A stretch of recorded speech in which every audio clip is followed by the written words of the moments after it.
Salut à toi, aujourd'hui je te propose de découvrir une créature bien mystérieuse, le Yéti.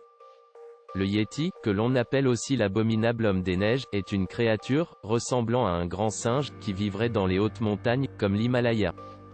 Du fait de l'absence de preuves matérielles suffisantes pour prouver son existence, la communauté scientifique le considère comme un être légendaire. Cependant, différentes observations de cet animal ont pu être faites par de multiples personnes au cours de l'histoire. Ces personnes disent avoir vu le Yéti dans la montagne, souvent dans une tempête de neige. Il s'agirait d'un primate, comme l'homme, ou les autres singes, de très grande taille, on le décrit souvent comme mesurant plus de 3 mètres de haut. Le Yéti serait bipède, il marche debout, sur ses deux jambes et pattes arrière, avec de longs bras, et un crâne pointu. Ainsi il ressemblerait un peu à un énorme gorille marchant debout, avec une tête plus allongée.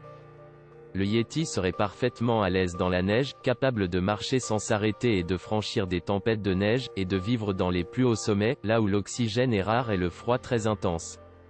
La plupart des observations du Yéti se concentrent dans le secteur de la plus haute montagne du monde, l'Himalaya. Les premières mentions d'empreintes du Yéti par des Européens datent de 1905. En mars 1976, à 5300 mètres d'altitude dans l'Himalaya, René Milleville photographie une trace de pas très distincte dans la neige. Il aura l'occasion d'apporter de nombreux récits de paysans népalais témoignant avoir vu le Yéti.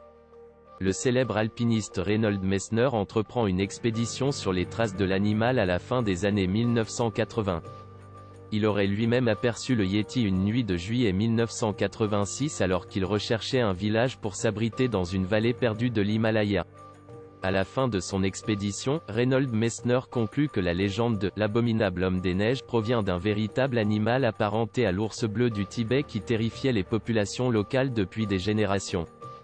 Cet ours inconnu, appelé Shemo par les Sherpas, aurait la capacité de marcher sur ses pattes arrière et serait devenu dans le folklore local un homme sauvage. Messner a publié son expédition sous le titre Yéti, du mythe à la réalité. En 1997, comme d'autres occidentaux avant eux, deux aventuriers français, Alexandre Poussin et Sylvain Tesson, découvrent, en franchissant le Cachemire indien, de mystérieuses traces dans la neige qui ne seraient selon eux ni celles d'un homme, ni celles d'un ours.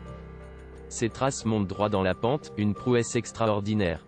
Et absurde à cette altitude, 4600 mètres.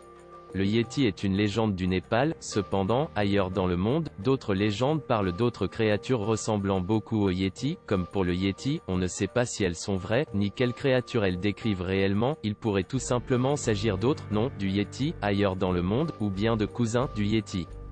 Pour l'instant, personne n'a encore pu prouver que le Yéti est réel. Il existe plusieurs hypothèses, concernant l'existence de différents primates, qui auraient pu donner naissance à la légende du Yéti. On pense par exemple que le Yéti pourrait être en réalité une sorte de gorille, ou d'orang-outan, ou même une nouvelle espèce d'ours, encore inconnue. Bref, une zone d'ombre continue de planer sur ce monstre mystique.